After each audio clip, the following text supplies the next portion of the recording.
What is up, book nerds? My name is Hillary, and welcome back to my channel.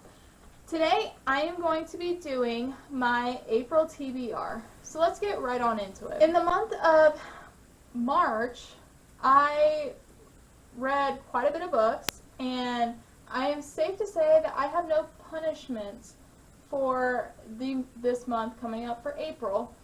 And I am very excited because I am going to be participating in the Thankful-a-thon, and that's a whole separate TBR list, but I'm very excited and ready to hop right into this game. Alright, so the first prompt is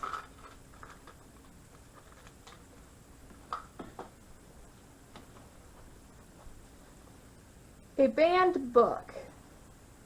Let me look and see what I have and go from there. For the prompt banned, I am going to be reading Speak by Laurie, Haas, and Anderson. So this is about a girl in high school who, before school starts, she is at this party and something happens to her at this party and she ends up calling the cops. And then when it turns around to be the first day of school, everybody hates her, and her best friend isn't talking to her, and it's a very good book. I remember reading this in school a long time ago in school, but I loved this book, and I think it has a good topic to talk about, and I am very excited that this is the first book for this TBR for April, and hopefully it keeps going like this, because if I can get some smaller books on there, I'll be able to complete all the books that I want. Pick number 2.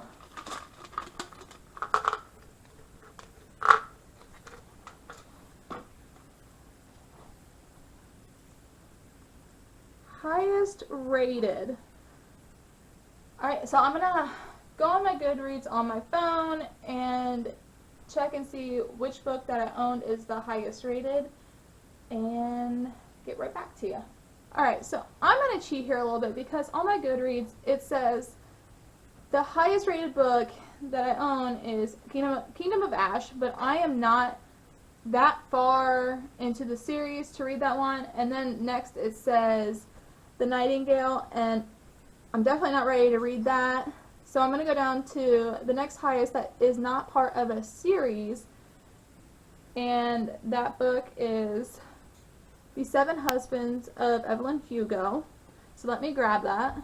So the Seven Husbands of Evelyn Hugo is by Taylor Jenkins Reid, and this is about a girl or a woman named Evelyn Hugo, and she is an actress, and you're going through her life and all her marriages, and she tells her story about what happens in these marriages, and that's about all I know. I know this gets very, very good ratings for it, and it's very popular on Book Talk. I have read Daisy Jones and the Six by Taylor Jenkins Reid and loved it so much, and so I'm excited to read this one and see what I think about it, because like I said, I hear nothing but great things about it. Alright, pick number 3.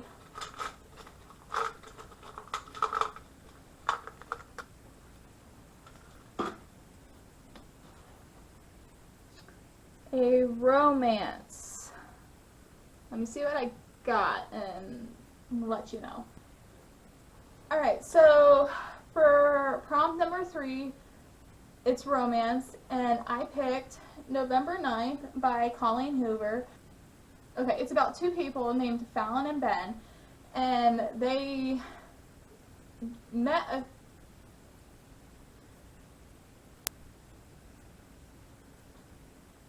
on the day before she was scheduled to move across the country because she is an aspiring actress, and so they spend that whole day together and then decide the next day before she leaves that every year on November 9th they will come join together and tell each other about what they've been up to that whole year, and they're not allowed to have any contact with the other person until that day.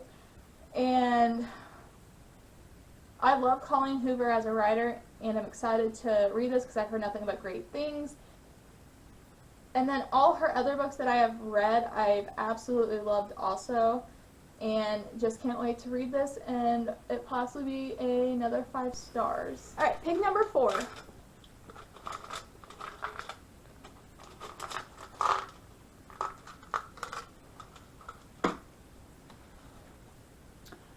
Another banned book. So let me go see and let you know.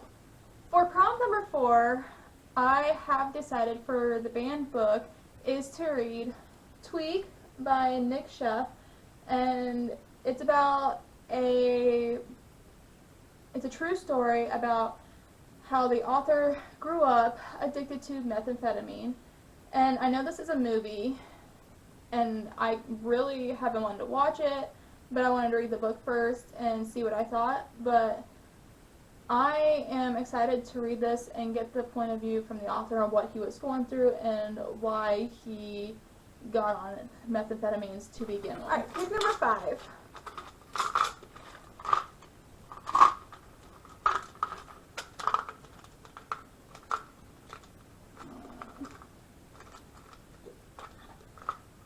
There we go. Oh, your choice. So this means I can pick any book that I want to read and go from there. So for my choice, I have decided to read The Ocean at the End of the Lane by Neil Gaiman, and this says, Sussex, England, a middle-aged man returns to his childhood home to attend a funeral. Although the house he lived in is long gone, he is drawn to the farm at the end of the road, where when he was 7, he encountered a most remarkable girl, Letty Hempstock, and her mother and grandmother. He hasn't thought of Lenny in decades, and yet, as he sits by the pond, a pond that she claimed was an ocean, behind the ramshackle old farmhouse, the unremembered past comes flooding back, and it is a past too strange, too frightening, too dangerous to have happened to anyone, let alone a small boy. 40 years earlier, a man committed suicide in a stolen car at this farm at the end of the road. Like a fuse on a firework, his death lit a touch paper and resonated in unimaginable ways. The darkness was unleashed, something scary and thoroughly incomprehensible to a little boy, and Letty, magical, comforting, wise beyond her years, promised to protect him no matter what. This sounds like a very interesting read, and it is a short one. It says that it only has 178 pages in it, so I could probably read this in one sitting, and I am excited to get to this and see what I think about this one. Alright, so pick number 6.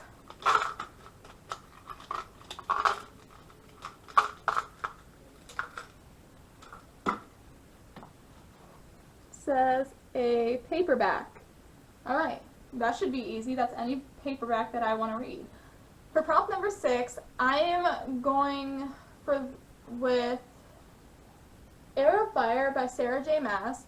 I am part of a read-along where every 2 weeks we discuss, or every 3 weeks, we discuss the books in Throne of Glass, and I have read the first 3, so this is the next one I need to get to, and I'm excited to read this. But Throne of Glass is about a girl named Selena who is an assassin, and she is part of this competition where you try and become the king's champion, and if she becomes the king's champion, she will have her freedom in 4 years after working for the king. And it's a really fun read, and I love fantasy.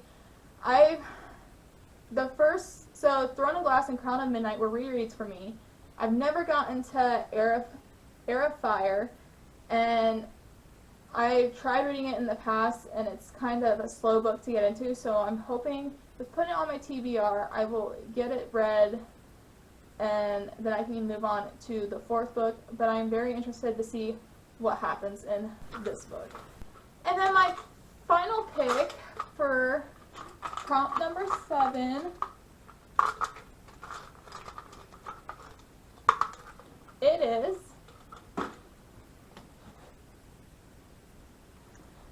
another paperback.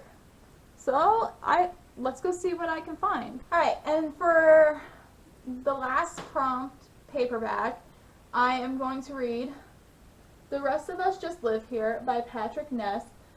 I'll just read the back to you because I don't know much about this book, but it says, what if you weren't the chosen one? The one who's supposed to fight the zombies, or the soul-eating ghosts, or whatever the heck this new thing is, with the blue lights and the death. What if you're like Mikey, who just wants to graduate and go to prom, and maybe finally work up the courage to ask Hannah out before someone goes and blows up the high school again? Because sometimes there are problems bigger than this week's end of the world, and sometimes you just have to find the extraordinary in your ordinary life, even if your best friend is worshipped by mountain lions. This sounds very interesting. I don't think I really heard much about this book, and I'm excited to go in with having no expectations for it. So, and it's not a very long book. It's just over 300 pages, so it'll be an easy read to get to. And then for the read-alongs in April, I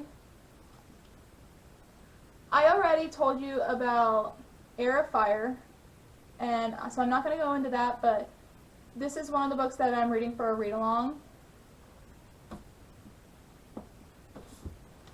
And then the second book that we're doing for the read-along, which is a totally different series that we're going to be doing, is A Darker Shade of Magic by V.E. Schwab. And this has a magic system in it, but it says, Kel is one of the last travelers, magicians with a rare ability to travel between parallel universes connected by one magical city. There's Grey London without magic and ruled by the Mad King George III. Red London, where magic is revered and where Kel was raised alongside the heir to the Empire. White London, where people fight to control the remaining magic, and magic fights back. And once there was Black London. This sounds really good. I tried reading it, I think, in February, and just never got around to it. But I'm ready to jump into this and see what I think about it, because I've only read 2 books by V.E. Schwab, and the one was a middle grade, and the next one was The Invisible Life of Addie LaRue, which I loved. And yeah, so I'm excited to read another one of V.E. Schwab's books. I have some library books I want to get to. I'm just going to run through them for you and not really explain much about them, but I just want to show you them. So I have Shadow Warrior and Dark Carousel. Both of these are by Christine Feehan, but they're part of a different series, and I loved her one book that I read this month, so I'm really excited to read her other backlisted books that she has, and she has a bunch of them. And then also from the library, I have Every Heart a Doorway by Shannon Mcguire, and this is part of the Wayward Children series, and this is the first one. I did read one of these in, I think, this month, and it was kind of confusing, so I'm ready to read the first one and get an understanding for the series rather than just jumping in and thinking that I know what it would be about. But yeah, I'm excited for this one. And then the next book I also got from the library is Black Sun by Rebecca Roanhorse. This is more like a sci-fi fantasy, and I've heard great things about this book, and I'm excited to read this one. And then the last 2 books from the library are The Bone Season by Samantha Shannon. I've read one other Samantha Shannon book, and that was My Lovely Wife, and I really liked that book, and I've heard great reviews about the Bone Season series, and I'm excited to read this one. And then The Language of Thorns, Midnight Tales and Dangerous Magic by Leigh Bardugo. This is a small book, but it talks about, if you've read any of the, I think this has something to do with the Grishaverse series, so all of those books in it, but this is kind of a novella to it, I'm pretty sure. But I'm excited to read this one because I like Leigh Bardugo's writing, and it'll be nice just to have something smaller to read and an author that I know. But that is it for this video. If you have read any of the books that I have mentioned in this video, comment down below and let me know what you've thought about them. And if you enjoyed this video, hit that like button. And if you want to know when I'm posting next, which the video will be the books that I'm reading for Thankful-a-thon, subscribe and hit that notification bell so you will know when my next video goes up. And until next time, keep on reading, people. Bye!